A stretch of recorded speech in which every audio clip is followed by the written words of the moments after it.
I'll just say shout outs to a couple of folks who are here before I start. This material has been developed with Paul Mansfield. Paul's an independent researcher, an ethnomusicologist based around Nottingham and a folk club member. And Paul's, I think, online in the audience, may want to chip in later on.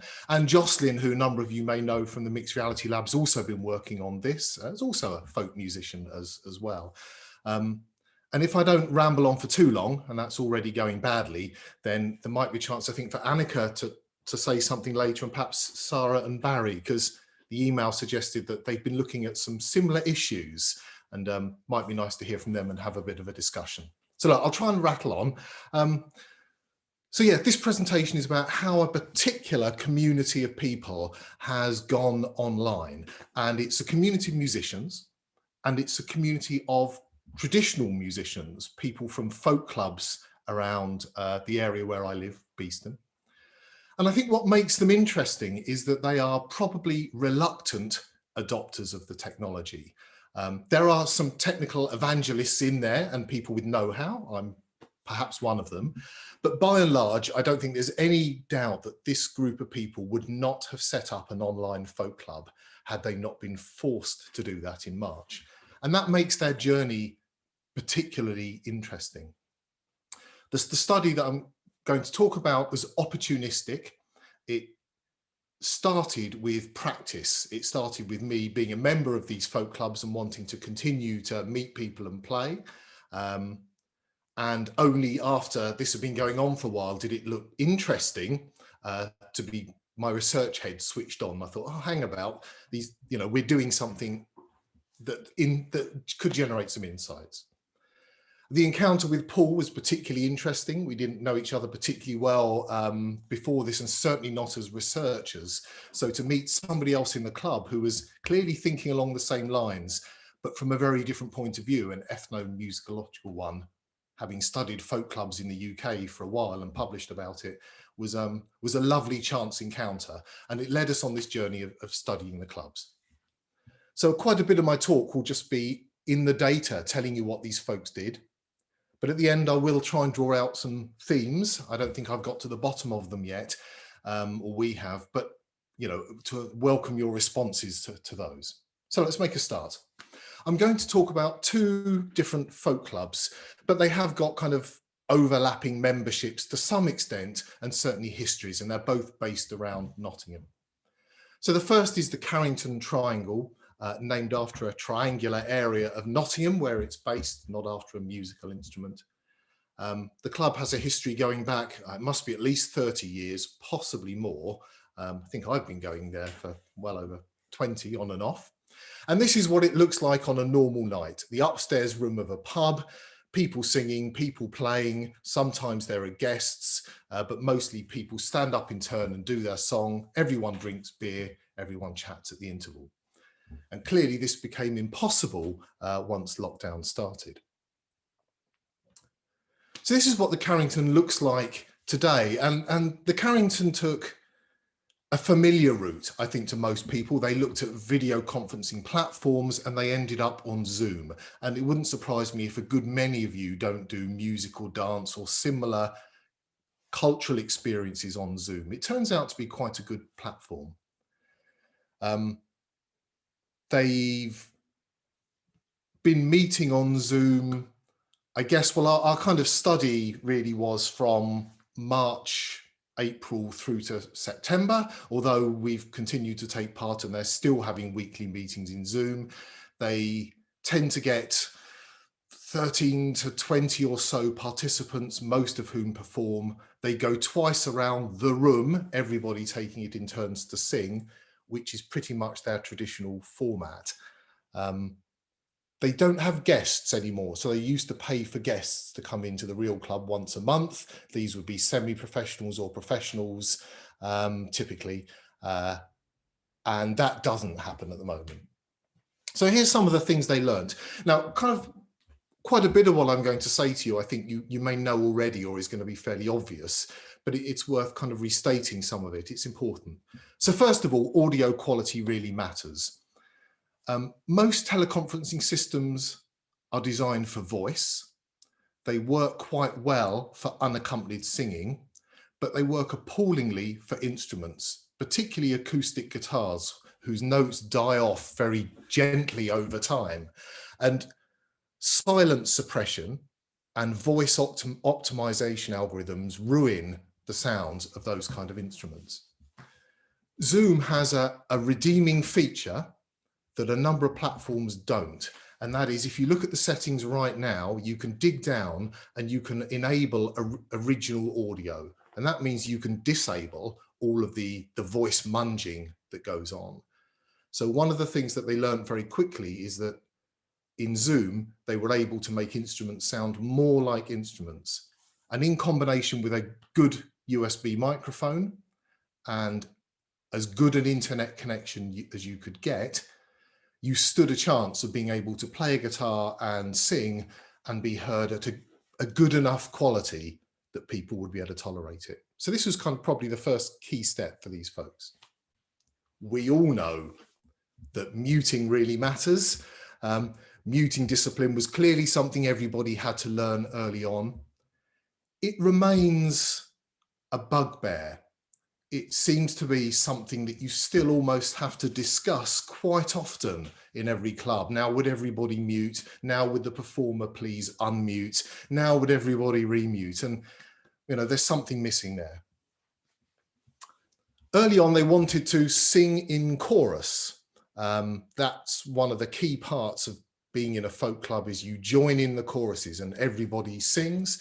And of course, most of us probably know, but they needed to find out that that's not possible. It's not possible for a complex mix of reasons to do with limited bandwidth, the way that switching and/or audio mixing work in Zoom. It's not clear to me what it does. I don't know if any of you know exactly what it does. And latency, of course, even if you can hear everyone at the same time, noticeable delays mean that you can't really tightly sing together. And even though folk music isn't a particularly tight form of music, it's still really hard to meaningfully sing along with someone else. So you listen and you take it in turns, but you can't sing in chorus. One of the things that they did develop early on was the discipline of playing along at home.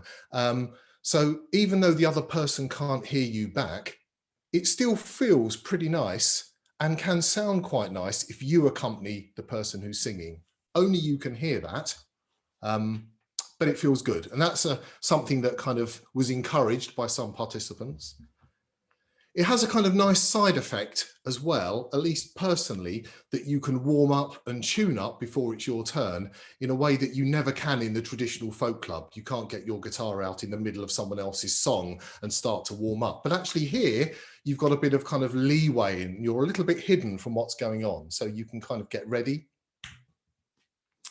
The membership of the club changed going online. Some people never made it online.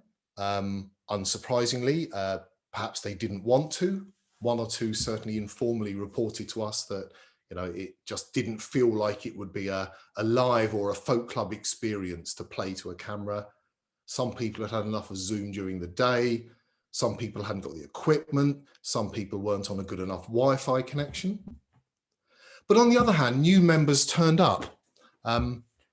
Two particularly interesting classes of those, I think, were folk club addicts, people who seem to tour around to many online folk clubs because physically they don't have to travel.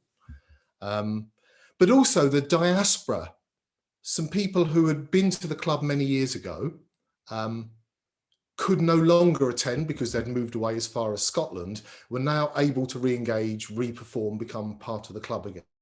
And that was an interesting, unexpected benefit.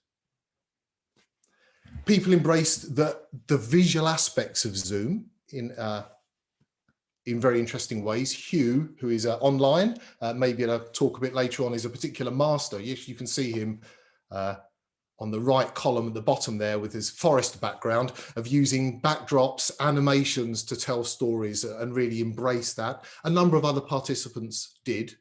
So people got visually a bit creative with the medium. Only one electric guitar ever turned up. I think it has twice. And I think this is interesting because there are several reasons why you might not take an electric guitar to a folk club. Some of them are practical. There's nowhere to plug it in. It's heavy to take it up the stairs. And those are overcome at home. Some of them, of course, are cultural. What instruments are appropriate to play and what aren't. But somebody did turn up with one at one point, and that was kind of, but only once that I've seen. Some folks I've spoken to have talked about it being a less nervy experience. It's undoubtedly still nervy, perhaps in a different way.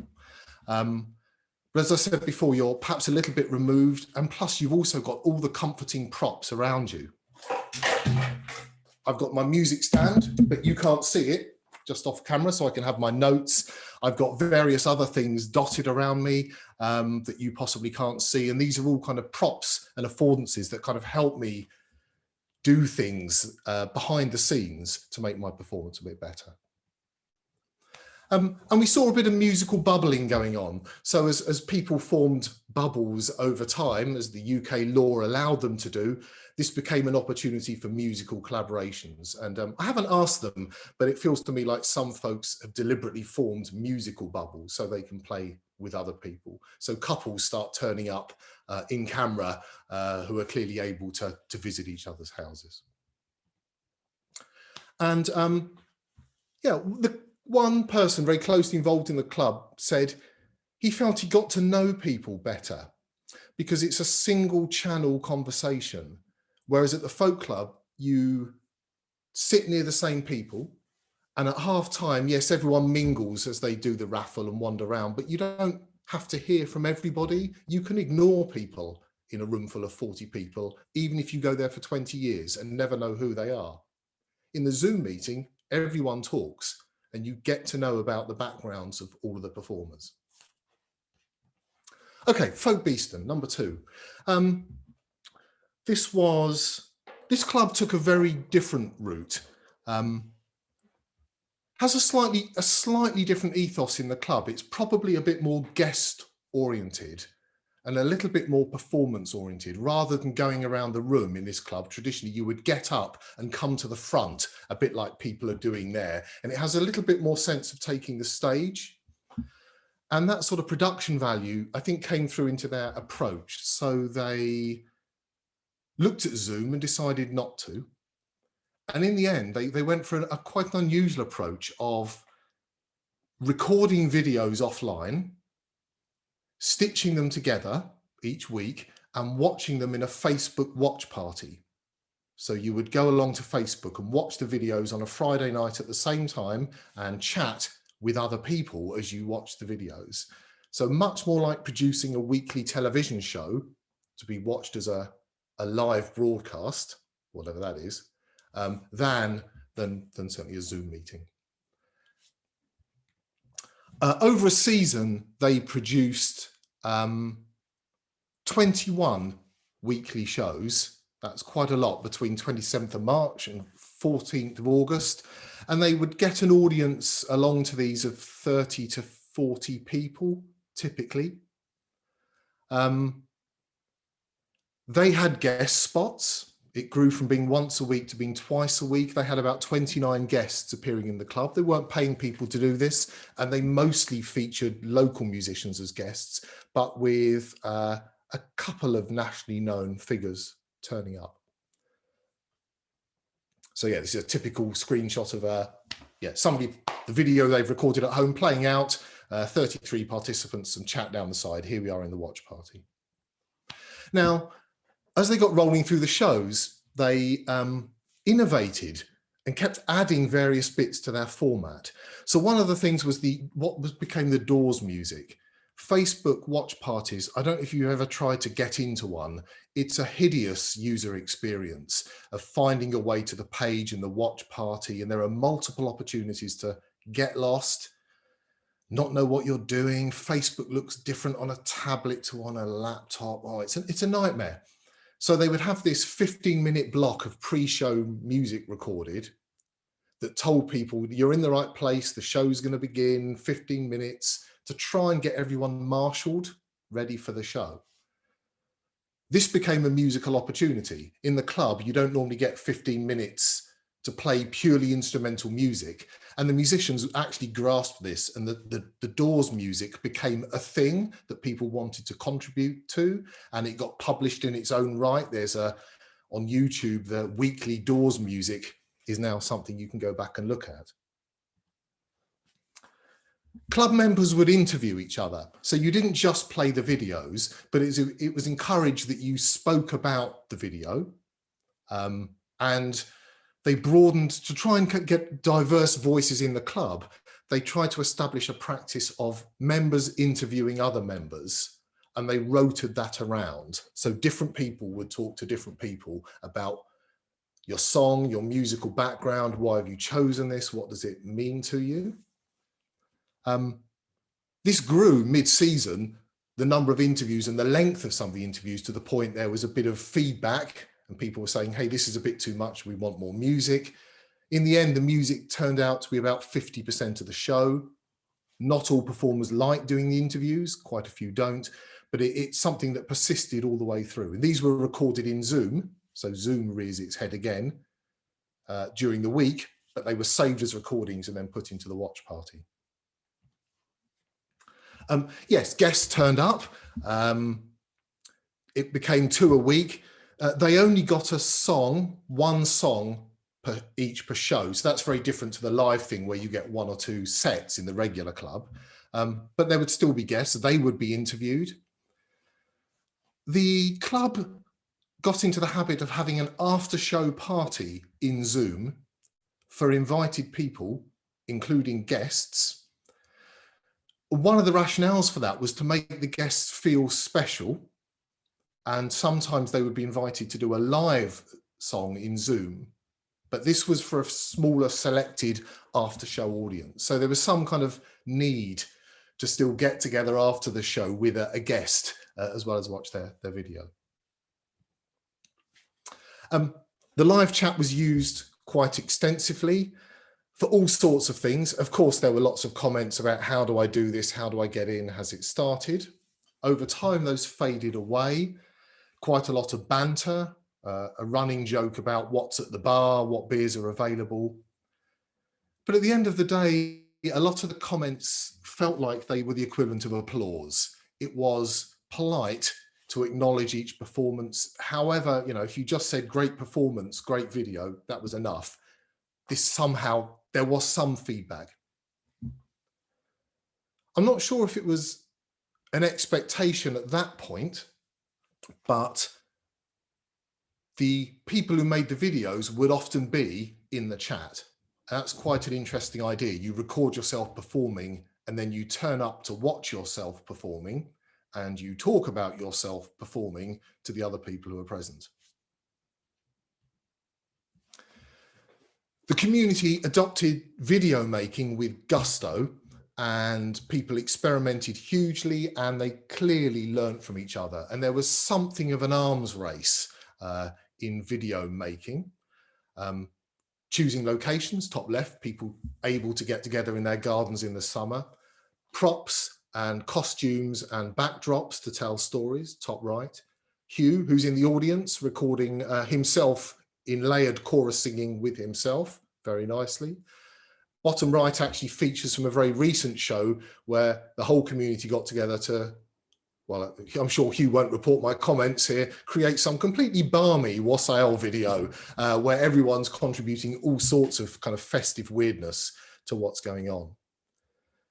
A good many of these were matrix videos. I don't know if that's the right name. I think it probably is. You may have seen them where different people record their parts and then somebody has to stitch them all together, and there's a huge amount of work involved in synchronizing the timing to get it more or less right. People might send around a backing track and everyone contributes.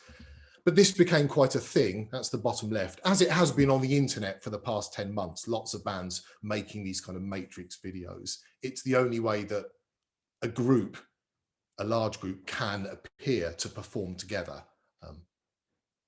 So yeah, there was lots of video innovation. The musical bubbles, I think, involve some unusual intergenerational collaborations. The age group at these folk clubs is not young. And I think it's fair to say the young folk on the whole don't turn up. And I don't blame them. They don't want to spend their Friday night in a pub with the old folk. But when you're in a bubble at home with the family, then actually intergenerational collaborations start to happen. And to make a video together seemed to be something that was quite common and perhaps a bit surprising. Not everyone could be there on the Friday. And so they instigated a YouTube channel. And if you look up Folk Beeston on YouTube, you can look back through all 21 shows and the Doors music and videos from the guests and various features that went on and all sorts of other things. So it became quite a rich archive. Making the show available on Catch Up had a surprising consequence. And that was, to the best of my knowledge, and we had a look, and Paul in particular went back through all the shows, there have been no repetitions of songs. On no occasion has the same artist contributed a different video version of the same song, and no one else has contributed a song that somebody else has contributed. That is weird compared to the normal club.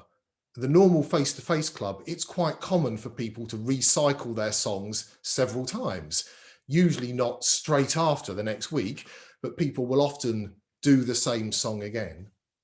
And it's part of the folk tradition that a song will be performed by many different people, even at the same club. But here, that never happened.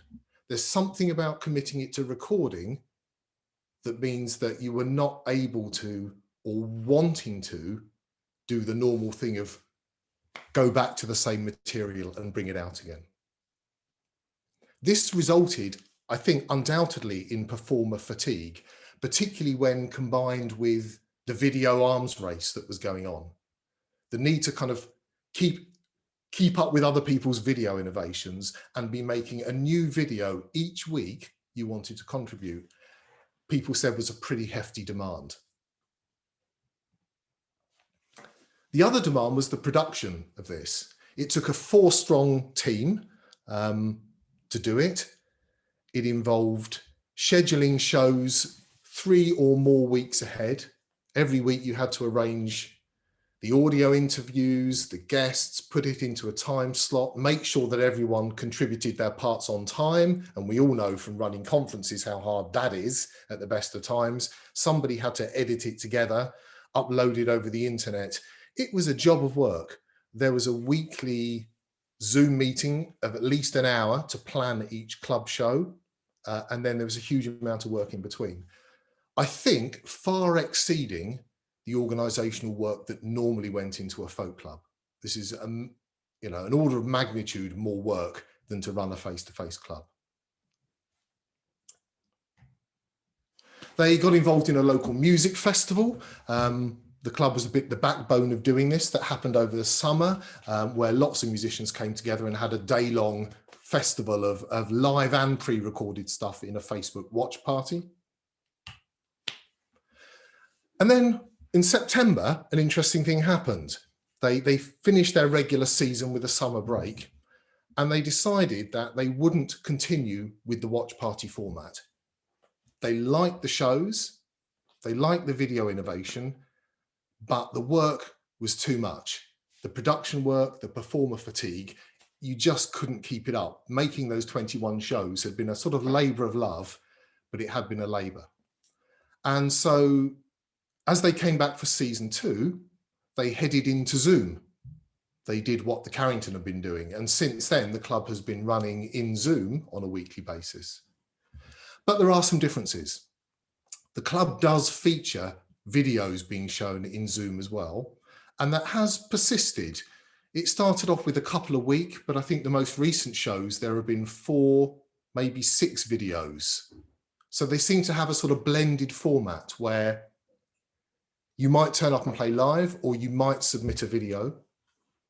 There's a convention, I'm not sure if it's written or spoken aloud, that if you submit a video, you should turn up and watch it and talk about it. Somebody from the band should be present. So you don't just send in videos and don't turn up. You essentially do the job of being at the club as your video is shown. So they've ended up in Zoom, not in Watch Party, but perhaps with a kind of blended format. Okay, let me check the clock. We're doing okay. So I'd like to, that's essentially the stories of the two clubs. And I think there are some obvious things in there that would be familiar to many people who have done any kind of cultural practice on Zoom or similar. But there are some surprises too. And particularly, I think, in the folk Beeston journey that had some unusual twists and turns. So obviously, being academics, we wrote it down and wrote it up and then tried to figure out, what does it mean? What's the kind of generalization here that anyone else outside of these clubs or the somewhat arcane world of folk music might care about? One of the issues I think it speaks to is liveness. Liveness is a big issue to some extent in the field of human-computer interaction, but certainly in other disciplines where it's really hotly debated. So I can't possibly do that justice, or I just can't because of who I am, but also in one slide. But a few words about liveness, at least to spark off the debate.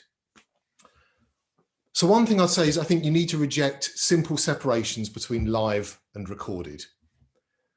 Now, this might be a straw man argument. Perhaps nobody in this room here makes those separations. Perhaps we're all sophisticated about our understanding of live and recorded, and we don't think they're separate.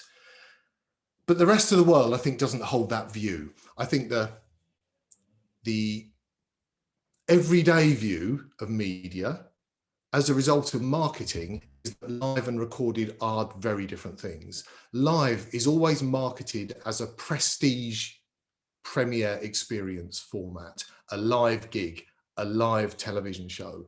The word live is prefaced in front of things to give it that extra value. And so people think that live is different and special somehow. As researchers, we tend to do the same thing. Let's just take one example, computer-supported cooperative work, and it's same time, same place, different place matrix. CSCW divides things into same time and different time. It doesn't have a bit in the middle where that distinction doesn't really make sense. We all tend to fall in this thinking. Even computer scientists who know that everything ships around the network in packets under the surface would talk about real-time and asynchronous protocols as being different in some way. So I think there is a trap we might fall into thinking that somehow live and recorded are very different. But there is a big debate outside of HCI that has wrestled with that question for many years. And a few touch points, and this is really thanks to Jocelyn, who would be able to talk about this work so much better than I can. So for example, Phelan, writing a long time ago from a performance studies perspective, writes many things about liveness, but one of the things is that there is something ephemeral that resists capture or recording or digital mediation. So that in her view, you cannot, I think, record a live experience. You've always lost something, and possibly you can't digitally remediate it either. Auslander, writing from a kind of TV, media, and in his latter book, more internet perspective, says, actually, you can't make an ontological, a definitional distinction between live and pre-recorded. Every time you try it, the media evolve and the landscape shifts. So with television, people then started to talk about live television. With recorded music, people talk about a live album. What's a live album? A live performance captured as an album and then sold so you listen to it in another context, possibly with other people. So he says that, it's always at play, and as different media forms are invented, so we change any definitions we had. But rather, it's an act of will taken by audiences. This is the marketing point of view. Liveness is something you buy into and you believe in. And then more recently, Reason and Lindelof have talked about, well, it's not just about audience perspective. It's not just something an audience appreciates. It is a shared thing between performer and audience that is actively established between them. And they also say it extends beyond the moment that you might traditionally think of as performance to encompass all of the activities that bring that moment to fruition. So they take a much more extended view. It's a shared process, a collaborative process, a longer process. So what's going on in our clubs? Well, it's kind of interesting. In my head, ultimately, the members of our clubs were striving to capture something that they failed to capture. They may have had a great time, but they still cannot sing in chorus together. It's the core of their practice. And so something is missing from the traditional experience they had of playing together on the internet. And that's not something they can apparently get back to. But you might argue, I think I would, that what they have done is created a new kind of liveness on the internet. That what they've produced contains many, many things that you might look at and say, yeah, it has the characteristics of liveness, but it's very finely mixed up with recording. The whole thing is much, much more blended. What do I mean by that? People get together at home, they play, it's recorded, it's put into a watch party, people watch it together. There are interviews that are recorded live in Zoom, but then put into the watch party. The watch party is then itself recorded and made available to other people later on, and so the cycle goes around.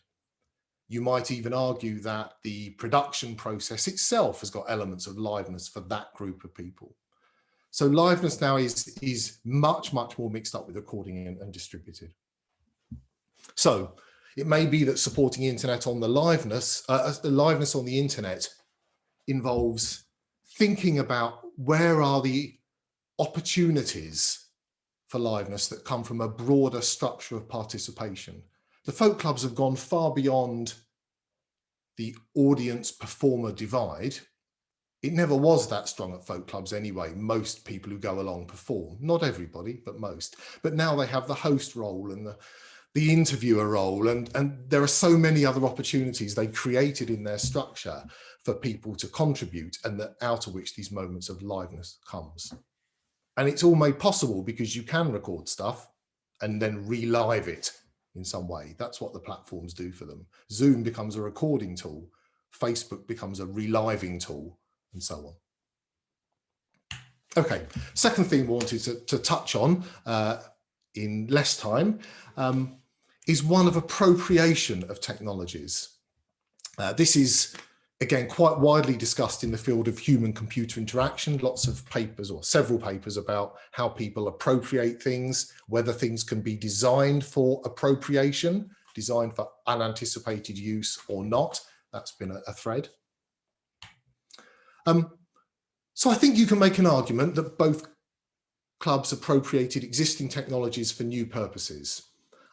It's a bit hard to be sure. I don't know what the original purpose of Zoom was. I wasn't at the meetings, but the marketing and its use suggests it's a conferencing service, and either for business or perhaps more everyday audience. I don't think it was initially targeted at music making, almost certainly not folk clubs. And they probably perhaps did some surprising things with the technologies as a result. There were certainly things that, Facebook, it's a bit harder to know with Facebook what the intention of watch parties were, but I think in the way they turned it into an extended show with many features and then re-record and republished on YouTube, I'm not sure that's how watch parties were initially seen. I think they did something unexpected with the technologies. Were some technologies more open to appropriation than others? Zoom seems to be appropriable. Why? You can get under the bonnet to some of the hidden features and turn them off. That was the reason they selected it in the first place. But then the backdrops and the fact that it records are also really useful. Zoom is as much a recording studio for them as a live performance thing. Now, Facebook. Facebook is massively customizable. You can change your background picture, your profile picture, the title of the group. Oh, you can put posts on the page, you make the content. You can do so much, you would think it would be super appropriable. But it's a really hard platform to use for that. The audience experience is messy and it's always shifting under your feet. You put something in there and it disappears and it doesn't turn up again, and you don't know what the policies are, and they stop your music playing for copyright reasons, which only happened on one occasion, and you don't know what's happened and why. So Facebook is superficially massively customizable, but actually really quite difficult to appropriate for your own purpose. The platform's purpose is always there, pulling your content and trying to share it in ways that it wants to, perhaps rather than you want to. And musical practice is in turn transformed by the technologies. It's a two-way street. You don't just appropriate these technologies without being changed by them. And I think the most compelling example of that in the study is this non-repetition of songs. That seems to me quite a fundamental thing to have happened without anyone anticipating it or even really reflecting on the fact that it had happened. It just happened. And suddenly people are, there's no kind of, I don't know, nobody ever said you can't do somebody else's song and make another video, but it just felt wrong in the kind of, is it the copyright world of Facebook and video that we live in? So I think that's a big transformation on the community. I mean, there are others too, of course, perhaps positive ones about the intergenerational collaborations that came to the fore, the other production roles. But there's no doubt that things, the music and the performance got changed on the way through. You don't engage with these things without them changing you. And then the last point I want to make is certainly not one where I have any kind of real conclusion. It's just the book I read over Christmas. But I've been kind of wondering for a while on the back of this study, what's the relationship between oral traditions like folk clubs, where things on the whole are not recorded, written down, on the whole, passed by word of mouth through performance, and the internet, where lots of things are recorded, but not in the traditional manner, and people still learn by watching other people. You can learn to do anything by watching videos. You can learn to play a guitar, sing a song. And I came across this book by John Miles Foley, who's writing from classical studies and English, and for many years ran the Journal of Oral Tradition. And in his kind of last book he published, he makes a comparison between oral traditions and the internet. And in the book, he says there are 3 different cultural agoras, 3 different cultural meeting places or kinds of cultural meeting place. There's oral traditions, there's textual traditions, publishing books and texts, in which he includes video, and there are internet traditions. And his argument is that the internet is more like an oral tradition than it is a textual tradition. He says this is true because people follow non-linear journeys of links, which is what they do in traditional oral storytelling and internet surfing. That things recur without repeating.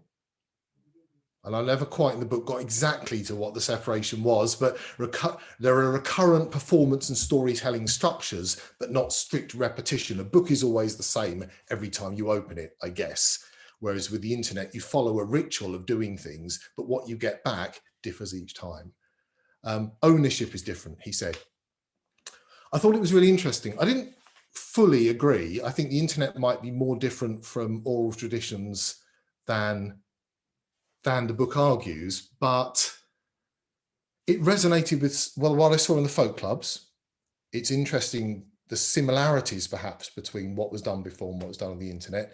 But also I think there are tensions when those two different agoras come into contact. And it took me back to some previous work we did and published in CSCW, where we showed how Irish musicians were already taking to the internet 20 years ago to essentially crowdsource their repertoire. There's a website called The Session that's been going for a couple of decades now, nearly, and it's got thousands and thousands of transcribed tunes and notes about how to play them. You can find any Irish tune and learn to play it in there. And we sort of did a study that showed that Irish musicians use it a lot, but they are very careful about showing that they use it in a live session. They don't get the dots out. They have little notebooks of sort of hidden notes, like in the picture there, that allow them to kind of cue into the resources from the internet, but without revealing what they're doing. And it's a bit like my studio setup at the bottom. This is where I'm sitting today, where I can get my guitar and I can perform into Zoom as if it was a folk club, with all of this stuff hidden away that I wouldn't want to show people, all of my notes, my props, my guitar pedals, and my microphones. So I think, what am I trying to say here?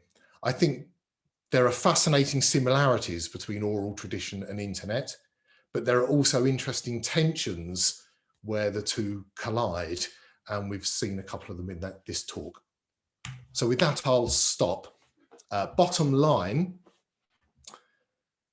in trying to get away from COVID, the folk clubs ventured into the internet, where they encountered another barrier, perhaps an even more immovable barrier than COVID, that of network delay and latency. And as a result, you might argue they failed. They failed to sing in chorus, the key moment for them. They still can't do it even today. But of course, they actually succeeded in lots of other ways. On the way, they innovated new participatory structures in the club, new ways of doing things, new senses of liveness. They learned to appropriate technologies, but at the same time, they were to some extent appropriated by those technologies or transformed by them. And of course, the real question, the one that I can't answer today, is what will happen next? When they go back to the pub, will they bring the digital technologies with them? Or will they stick them in the bin and look back on them as the year of nightmare COVID, the thing we had to do? I can't answer that one right now, but maybe we'll be able to sometime next year. I'll stop. Happy to take questions, and particularly would welcome responses from Sarah and Annika as well. If you've got anything you want to add, I've spoken for a rather long time, but hopefully there's still time for you to talk about your own work.